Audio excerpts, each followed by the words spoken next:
मत करो कि कपड़े खराब हो जाएंगे, फिर ऐसे में तो बैठ जाओ अपनी जगह में। अभी भी बात शुरू करेंगे।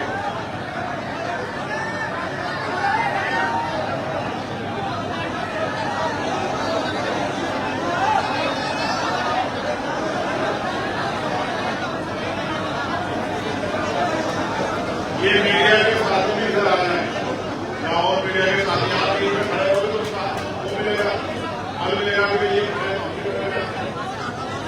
आप अपनी कुर्सी पर जगह ले। बहुत धन्यवाद चित्तौड़ जी। आज यहाँ गाजियाबाद में आई सतपाल चौधरी जी की चुनावी सभा में इतनी बड़ी संख्या में आप लोग उपस्थित हुए हैं। मैं यहाँ इस सभा में पहुंचने के लिए और भाई सतपाल चौधरी जी का मनोबल बढ़ाने के लिए आप सभी का बहुत बहुत धन्यवाद करता हूं और आप सभी के लिए बहुत बहुत शुभकामनाएं देता हूं।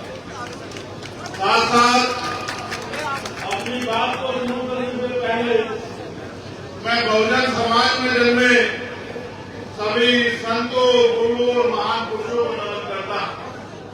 महामानव दूर से लेके संत सतगुरु रविदास जी महाराज, गुरु नानक देव, भगवान वाल्मीकि महाराज, गुरु घासीदास, संत कबीर, नारायण गुरु और तमाम संतों को, चाहे स्वामी रूपानंद हो या और कोई संत हो, उन सबको भी मैं नमन करता हूँ।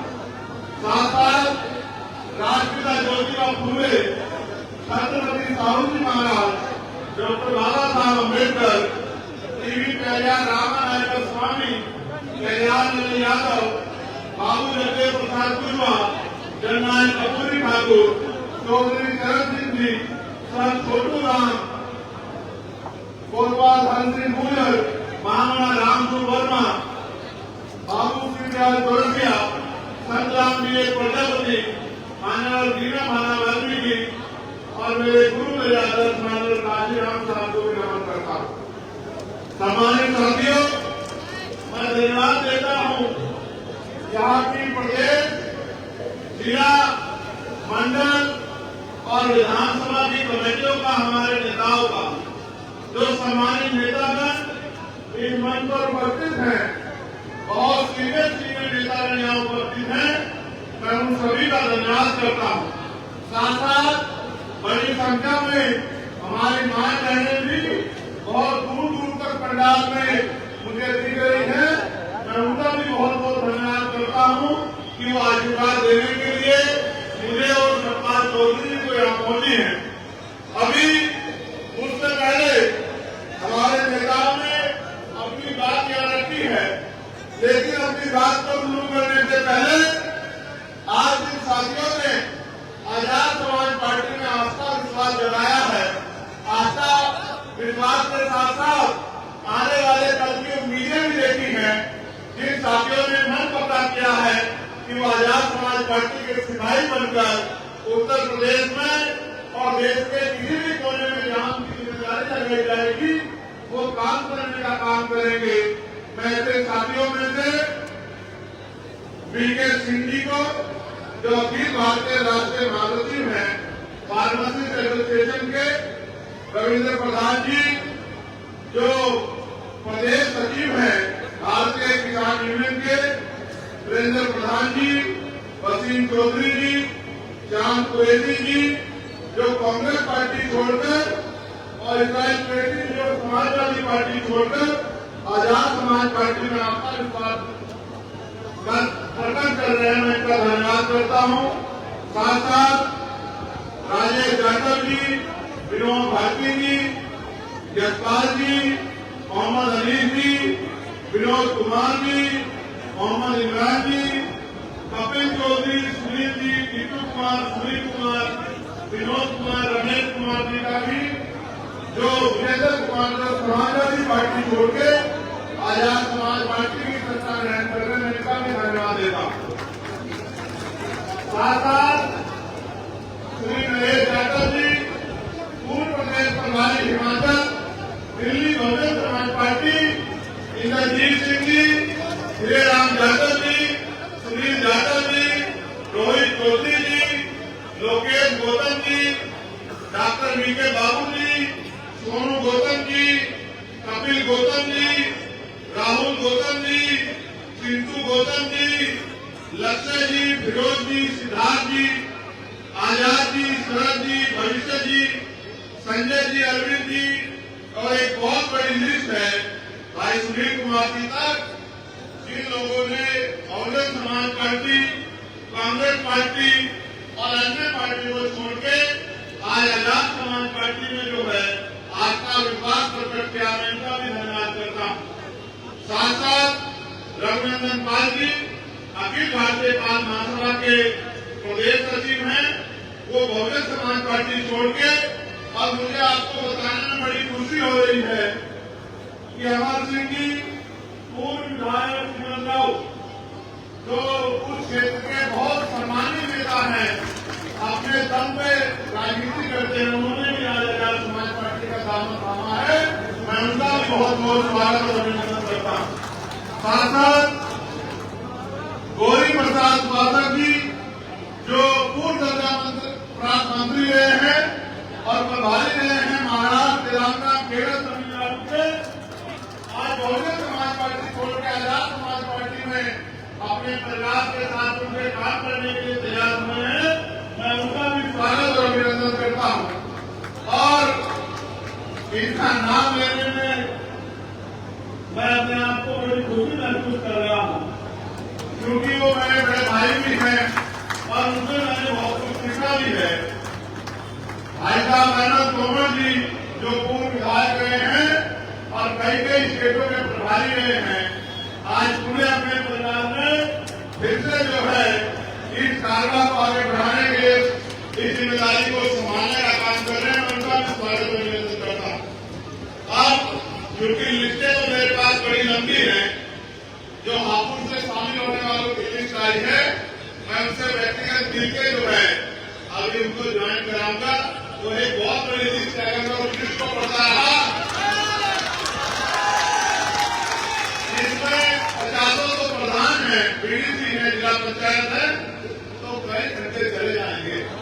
मैं ये समझता हूँ कि अब घंटे खराब करने का समय नहीं रहा, आप एक मिनट सेकंड को जिम्मेदारी से उसके भरोसे उस काम करके और बहुजन समाज को इकट्ठा करके ताकत बनाने का समय आ गया है। अब बातों में समय खराब नहीं करना है, अब हमें किसी के भरोसे नहीं करना है, अब हमें अपनी लड़ाई स्वयं रखनी है, इसलिए हम एक एक मिनट को बचाने का काम करेंगे।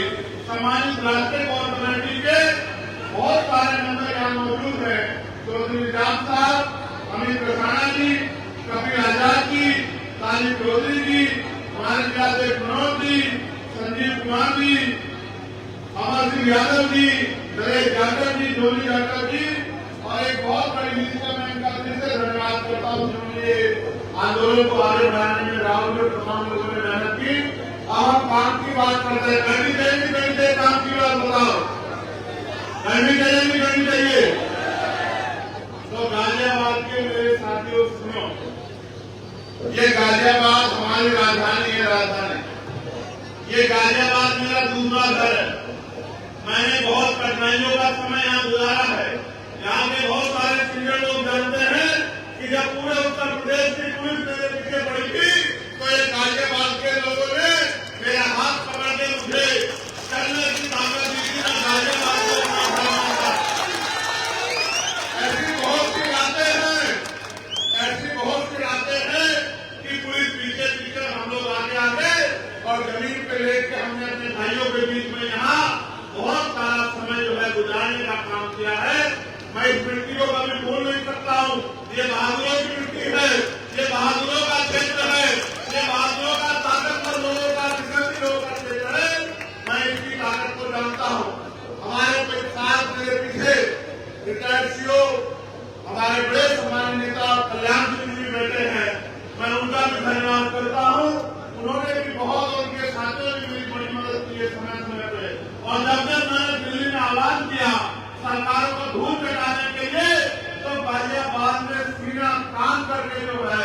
दिल्ली की सरकार को मेरे साथ खड़े होकर आप दिखाने का काम किया। मैं गाजियाबाद के साथी का पूरा धन्यवाद देता हूँ। छोटे भाई गुलाब और तमाम सब लोग जहाँ लंबे समय से संघर्ष कर रहे हैं, लेकिन अब उस संघर्ष को एक रूप देने का समय आ गया है। आपने सामाजिक रूप से बहुत बार जो है विरोधियों को भूल लगाए। चाहे इसी बात में जब ये भारतीय जनता पार्टी के लोग पार्टी बना के बाबा साहब अम्बेडकर को अपमानित करने का काम कर रहे थे, मेरी माँ बहनों ने मोर्चा लेके उनके मंसूबों को नाकामयाब करने का काम किया। हमारी बात को जानता हूँ, अपनी शक्ति को जानता हूँ, लेकिन सामान्य साथियों, मेरी माँ बहनों मुझे बताओ और मुझसे सवाल करो, जब बाबा साहब अम्बेडकर ने हमें वोट का अधिकार दिलाया था और उन्होंने ये भी कहा था कि पॉलिटिकल पावर जब न करती कि राजनीतिक सत्ता वो चाबी है जो आपकी सारी समस्या को हल कर देगी, तो आप महसूस करो कि आज भी उत्तर प्रदेश में और देश के हर एक कोने में कमजोर वर्ग के लोग रोटी कपड़ा मकान से वंचित क्यों है, उनके बुनियादी सुविधाएं क्यों नहीं है, आज भी उनको इंसानों जैसा जीवन क्यों नहीं मिल रहा है। जब हम इस बात को देखेंगे तो हमें एहसास होगा कि हमने अपने महापुरुषों की बातों को कानों से तो सुना है, लेकिन उस पर जिम्मेदारी से अमल नहीं किया है। जिस दिन हम जिम्मेदारी से अमल करेंगे और अपनी पूरी ईमानदारी से, जिस तरह से हम 8 घंटे अपना पेट पालने के लिए मेहनत रोजगार करते हैं, मजदूरी करते हैं, नौकरी करते हैं और 8 घंटे 10 घंटे की मेहनत में कुछ पैसे कमा के अपने बच्चों का पेट पालने का काम करते हैं, अगर 2 घंटे भी हम लोग मिशन का काम करें, अपनी पार्टी का काम करें और बहुजन समाज में भाईचारा पैदा करने का काम करें, तो वो दिन दूर नहीं कि राजनीतिक शक्ति आपके हाथ में होगी। आप ये जानते हो नहीं जानते हो कि जिस दिन से आप लोगों ने, मैं पुनः धन्यवाद करूंगा आपका कि आपने एक पैसा जुटाते, जब मैं नदिया में चुनाव लड़ रहा था तो मेरे हाथों को मजबूत करने के लिए भेजा और आपको उस पैसे से इतनी ताकत मिली कि आज आपका बेटा चंद्रशेखर आजाद दिल्ली में पार्लियामेंट में खड़े होकर आपके सारे अधिकारों के लिए संघर्ष करने का काम करता है। आपने मुझे पार्लियामेंट में बोलते देखा और कितने लोगों ने देखा जरा हाथ मारेगा, बताओ, दिल से अपने दिल में हाथ रख के बताया, बताओ आपका अकेला चंद्रशेखर आजाद सैकड़ों में भारी है या नहीं, बताओ। अब ये काम आपने केंद्र में तो कर दिया, दिल्ली में तो कर दिया, लेकिन उत्तर प्रदेश में ये काम अभी अधूरा है। जब तक उत्तर प्रदेश में मेरे जैसे लोग विधानसभा लखनऊ में जाके और सरकार की आंखों में आंखें डाल के आपके अधिकारों के लिए संघर्ष नहीं करेंगे, आपके अधिकारों में जो डाका पड़ रहा है उस डाके को खत्म करने का काम नहीं करेंगे, आपके क्षेत्र की समस्याओं के लिए आवाज उठाने का काम नहीं करेंगे, तब तक मुझे नहीं लगता कि गाजियाबाद में कोई बदलाव हो सकता है।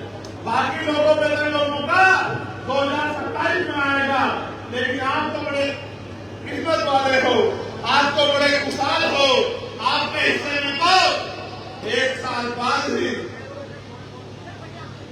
इसी साल आपके चुनाव के 1 साल बाद और इसी साल 2024 में आपके सामने तो पुनः वो मौका आ गया है कि आप अपनी पिछली भूल को सुधार करके और अपनी आवाज को उठाने वाला चंद्रशेखर आजाद जैसा एक भाई लखनऊ में आप लोग भेज सकते हो, मेरा मानसिक और शारीरिक तैयार होगा।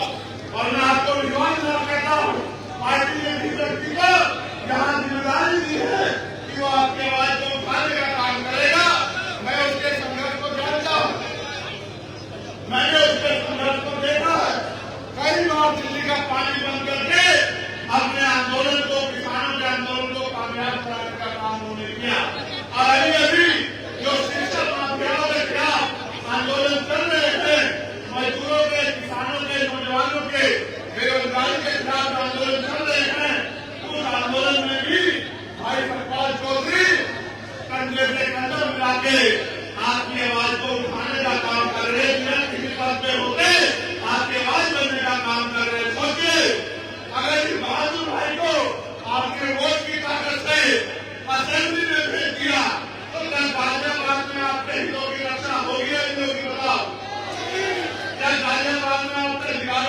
जाकर डाल पाएगा। सरकार के सारे विधायक सांसद एक तरफ और आपका अकेला सत्ता चौधरी एक तरफ। याद रखना मेरी बात, सरकार के गुंडों के घर कुंडे का बंद कर दिए, तब आप एक दूसरे सवाल करना कि भाई आपने जो कहा वो गलत साबित हुआ। मैं आपको कहना चाहता हूँ, हम पे विजन है उत्तर प्रदेश में बदलाव का, हम पे विजन है महान पुरुषों के विचारधारा को, उनके सपनों को पूरा करने का, और हमें माना है, हमें बल है, हमें जरूर है ये गरीबी, बेबसी, लाचारी, बेरोजगारी, महंगाई, जुर्म जाति खत्म करने का। और जब तक किसी के अंदर संकल्प नहीं होता, मानव काशीराम साहब कहा करते थे कि तमन्ना अगर सच्ची हो तो रास्ते हजार होते हैं, तमन्ना अगर झूठी हो तो बहाने हजार होते हैं। हमारे दिलों में तमन्ना है कि आजादी के 75 साल बाद तो अब दलितों को, पिछड़ों को, आदिवासियों को, मुसलमानों को, अन्य धार्मिक अल्पसंख्यकों को और उनको भी सामान्य जाति के गरीब लोगों को जो जुर्म जाति सह रहे हैं उनकी जिंदगी में अब खुशहाली आनी चाहिए। जो सरकारें उत्तर प्रदेश और केंद्र में लड़ती है, आप ये जानते हो कि वो तानाशाही वाली सरकारें हैं। अगर उनका उनके खिलाफ, उनके भ्रष्टाचार, उनके झूठ, उनके झूठे वादे या उनकी झूठी नीतियों के खिलाफ, तानाशाही के खिलाफ अगर आवाज उठाता है तो उसके अपने नहीं रहते, उत्तर प्रदेश की जनता के अपने कैसे होंगे। आप ये देखो किस तरह से बुलडोजर के जरिए और तमाम तरीकों से जुर्म जाति को बढ़ावा दिया जा रहा है, संविधान को कुचलने का काम किया जा रहा है। सब लोगों की निगाहें अगर किसी की तरफ है तो वो नीले पट्टे वालों की तरफ। अगर आज पूरा देश किसी की तरफ देख रहा है तो नीले पट्टे वालों की तरफ देख रहा है, ये नीले पट्टे वाले अब क्या करेंगे। लेकिन मैं भी ये मानता हूँ कि जब ये नीले पट्टे वाले संकल्प लेके किसी और निकलते हैं तो फिर रास्ते खुद बन जाते हैं। कहते हैं ना कि संघर्षों के साल में खरगोश जवानी पड़ती है और इतिहास में डूब जाता है जिसोर जवानी चलती है। और जवानी किसकी तरफ है ये बताना मुझे नहीं पड़े। जवानी चाहे वो गाजियाबाद की हो या जवानी चाहे सिद्धार्थनगर नेपाल बॉर्डर की हो या जवानी दिल्ली में बैठे नौजवानों की हो, जवानी आज क्रांति का रास्ता अपना चुकी है। और जब तक वो सत्ता में बैठे लोगों का घमंड नहीं तोड़ेगी, सत्ता में बैठे लोगों का अहंकार नहीं तोड़ेगी, और जब तक वो इस भारत को संविधान के जरिए चलने वाला भारत, सम्राट अशोक के सपनों का भारत नहीं बना देगी, तब तक वो रुकने वाले नहीं है। ये गांधी है और ये समय के साथ चलती है। जब आंधी चलती है तो छोटी मोटी चीजें उसका मुकाबला नहीं कर पाती है।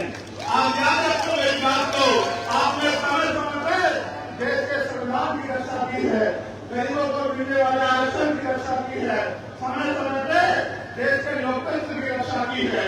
लेकिन सबकी रक्षा करने वाले मेरे बहुजन समाज के लोगों अब अपनी रक्षा के बारे में नहीं सोचो।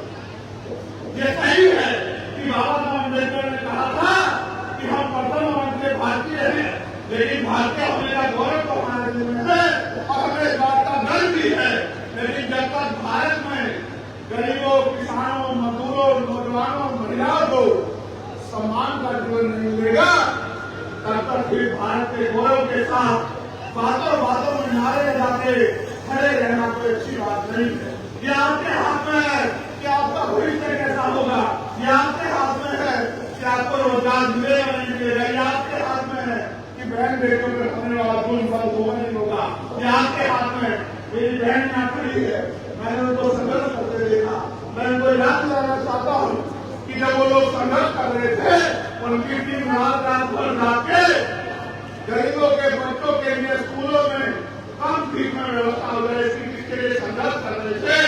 तो मैं दिल्ली में खड़े होकर उनकी मांग को मजबूत कर रहा था कि भाई ये समझो कि शिक्षा हथियार है, कि हथियार को अगर आपने बाजारीकरण कर दिया, बाजारीकरण करा दिया, तो गरीब का बच्चा अच्छी शिक्षा प्राप्त नहीं कर पाएगा।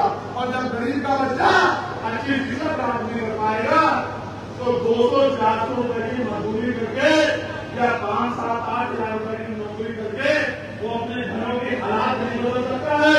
वो अपने टूटे हुए घर को और भाई बदलने की ये नहीं सकता है। वो कभी अपनी मां को हवाई जहाज पर सफर नहीं करा सकता है। वो कभी अपनी बहन को एसी वाली ट्रेन में नहीं घुमा सकता है।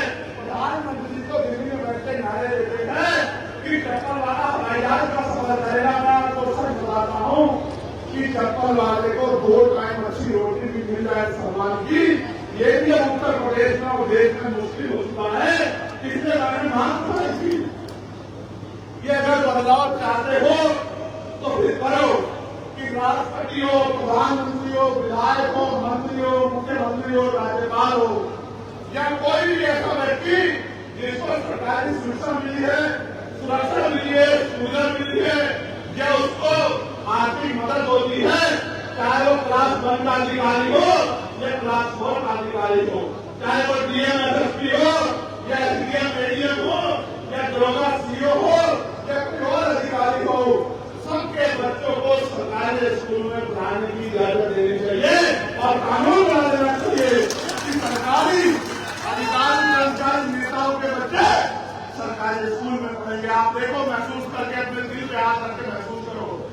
एक भी क्लास में मुख्यमंत्री का बेटा बैठा होगा, उसकी बराबर वाली टेबल पे मजदूर का बेटा बैठा होगा, उसके बराबर वाली टेबल पे एसडीएम का बेटा बैठा होगा, उसके बराबर वाली टेबल पे कुर्सी पे डीएम का बेटा बैठा होगा, उसके बराबर वाली कुर्सी पे एसएसपी का बेटा बैठा होगा और उसके बराबर वाली कुर्सी पे टीचर नागर भाई मेरे जैसे किसान का बेटा बैठा होगा, मजदूर का बेटा बैठा होगा।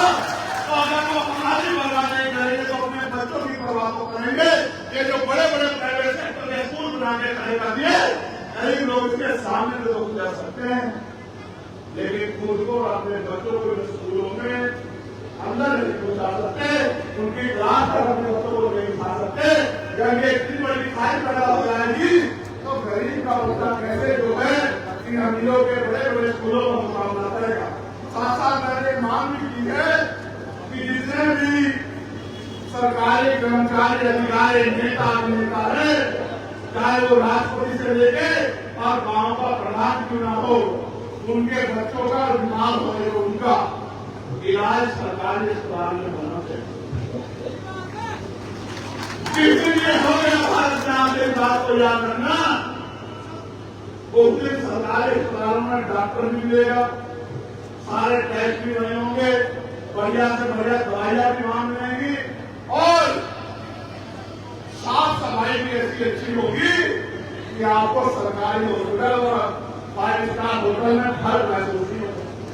जब मंत्री जी का इलाज बड़ा होगा, मंत्री जी के बेटे का होगा, राज्यपाल के बेटे का होगा, प्रधानमंत्री जी का होगा, ये बड़े बड़े उद्योगपतियों का होगा, ये बड़े बड़े उद्योगपति नेता ऊपर प्राइवेट हॉस्पिटल में जाते हैं और हमसे कहते हैं कि हमें सरकारी अस्पताल बनवा दिए।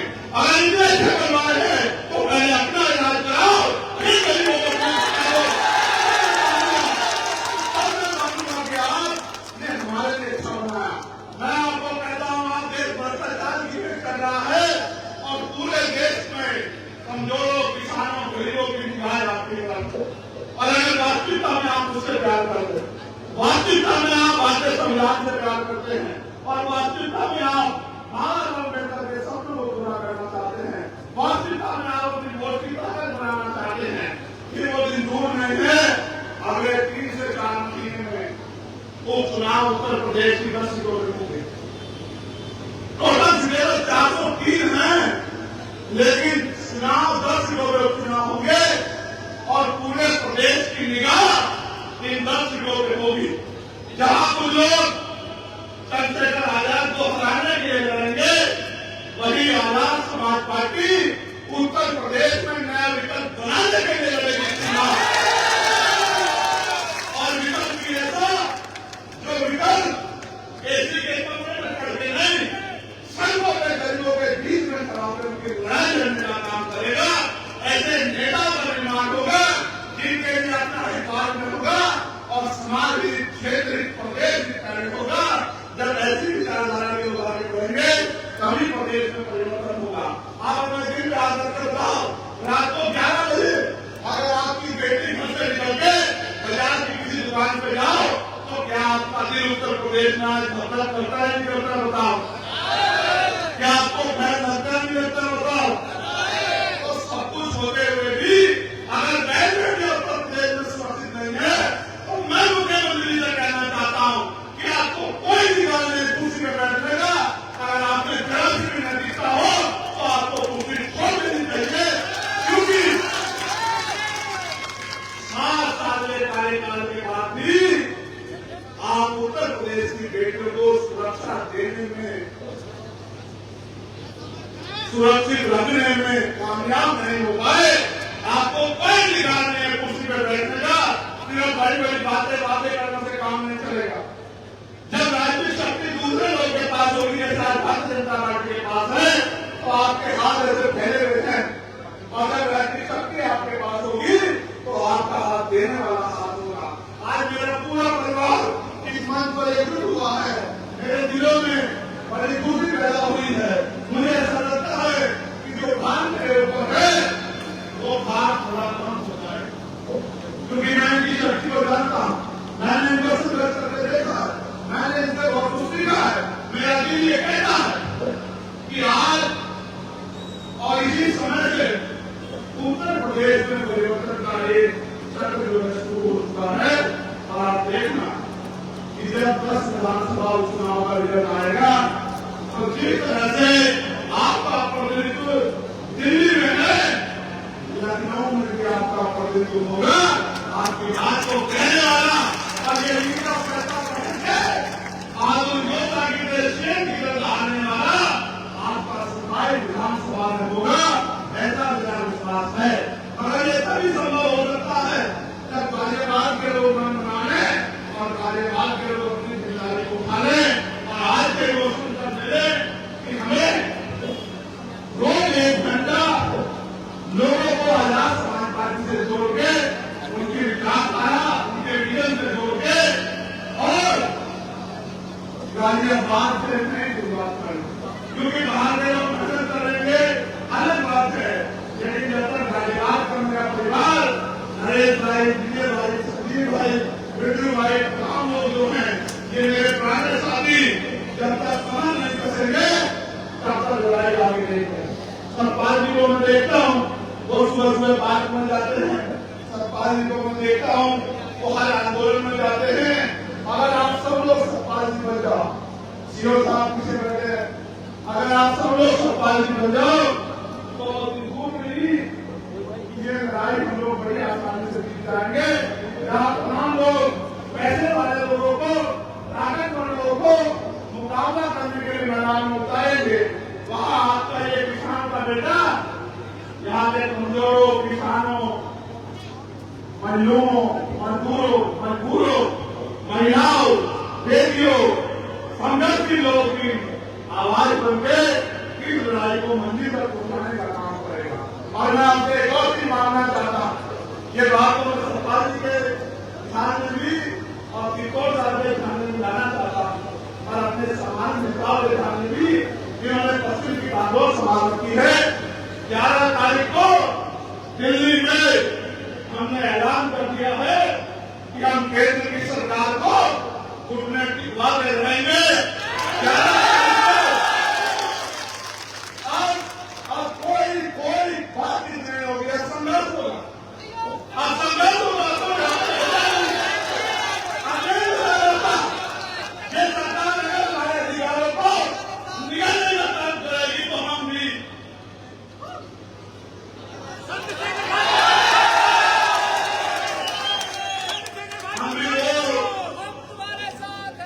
भी वो कौन है जिन्होंने 2018 में 13 लोगों ने कुर्बानी देकर अपने खून से अपने अधिकारों को सीखने का काम कराया। मेरी बात को आप याद रखें। सरकार किसी भी कीमत पर अपने आप को संविधान से बड़ा ना समझे और किसी ने दरवाजे से ये जो अपने अधिकारों को निष्ठा नाबूद करने की जो तैयारी सरकार ने की है वो हमें दूध पीते बच्चे ना समझे। मैंने कुछ पहले भी कहा था, आज भी कह रहा हूं, सड़कें जाम हो जाए, देश डूब जाए, सरकारें प्राइज मांगेंगी, सरकारें ना कर देंगी अगर हमने सड़कों पर उतरने का फैसला कर लिया। मेरी बात को सरकार याद करो। इस बात को मैंने आपसे आग्रह किया, लेकिन इस बार मैं आपको प्रार्थना और आदेश करना, निर्देश भी दे रहा कि 11 सितंबर को जैसे दिल्ली में दूर टूटने में हमने अपनी शक्ति का एहसास दिल्ली की सरकार को कराया था और दिल्ली की सरकार और सुप्रीम कोर्ट घुटनों के बल आ गए थे, आने वाली 11 सितंबर को एक बार और मैदान आपका इंतजार कर रहा है।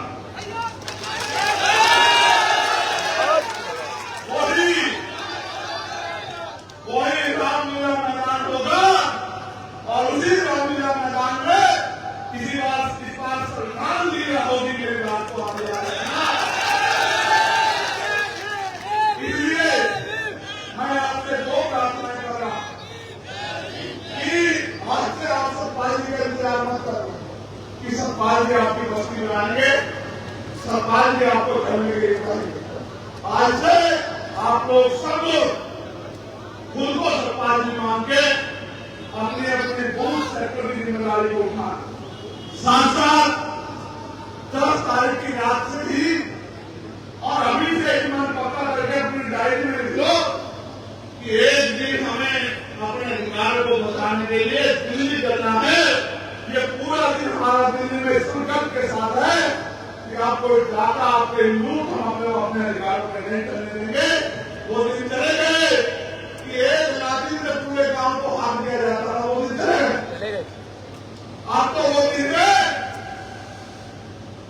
अगर संवैधानिक मर्यादा में समझोगे तो संवैधानिक मर्यादा में समझाएंगे, और अगर गुंडागर्दी करोगे तो गुंडागर्दी का भूत ऐसे चुटकियों में निकाल दिया जाएगा कि तुम्हारा गुंडागर्दी करने की सोच नहीं रहता। इसलिए मैं आपसे अपील करता हूं कि आप मेरी इस प्रार्थना को, मेरे इस आग्रह को, मेरा दर्द और भविष्य की जो चिंता महान पुरुषों के आंदोलन को आगे बढ़ाने की मुझे है, उसको ध्यान में रखते हुए अपनी अपनी जिम्मेदारियों पर जुटे। मैं धन्यवाद दूंगा विनोद कुमार जी का, गुलशन कुमार जी का,